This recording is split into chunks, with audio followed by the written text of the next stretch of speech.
সৌহার্দ্যপূর্ণ পরিবেশে সমাপ্ত হলো জামুরিয়ার রামনবমী শোভাযাত্রা। সব জাতি, ধর্ম, বর্ণ, রাজনৈতিক দল একসঙ্গে এই শোভাযাত্রায় পা মিলিয়েছিলেন। এই শোভাযাত্রায় একদিকে যেমন উপস্থিত ছিলেন তৃণমূল কংগ্রেসের নেতৃবৃন্দ, তেমনি অন্যদিকে উপস্থিত ছিলেন দুর্গাপুর লোকসভা কেন্দ্রের বিজেপি প্রার্থী সুরিন্দরজিৎ সিং আলুওয়ালিয়া।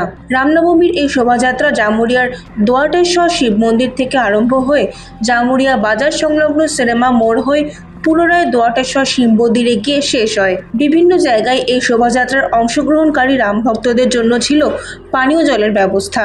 জামুরিয়ার ঐতিহ্যবাহী জামা মসজিদের সামনে মুসলিম সম্প্রদায়ের মানুষজন বিজেপি প্রার্থীকে ঠান্ডা লস্যি খাইয়ে অভিনন্দন জানান।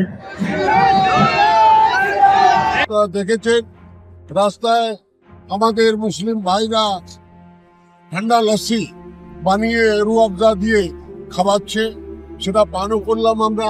কিন্তু কথা হচ্ছে যে আমরা সবাই সৌহার্দ্যপূর্ণ, এটা কোনো ঝগড়া নিয়ে মন্দিরের উদ্বোধন হয়নি। সুপ্রিম কোর্টের একটা রায় সর্বসম্মত রূপে সমস্ত ধর্মকে স্বীকার করিয়ে একটা রায় এসেছে, তার তত্ত্বাবধানেই মন্দির নির্মাণ হয়েছে।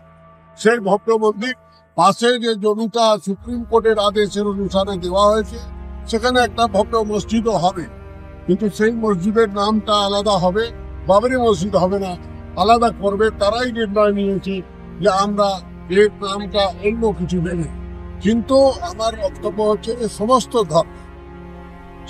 ধর্ম এতে সারা বিশ্বে এর প্রথম রামনবমী মন্দির উদ্বোধন হওয়ার পর প্রথম রামনবমী হর্ষ উল্লাসের সঙ্গে ভাইচারার সঙ্গে পালন করছে। আর আমি সেটা প্রতিলক্ষিত হলো জামুরিয়া বাজারে। জামুরিয়া থেকে নিজস্ব প্রতিনিধির রিপোর্ট, এএনএম নিউজ। আরও খবরের আপডেট পেতে সাবস্ক্রাইব করুন আমাদের ইউটিউব চ্যানেলটি আর বেল আইকনে ক্লিক করুন নোটিফিকেশনস পেতে।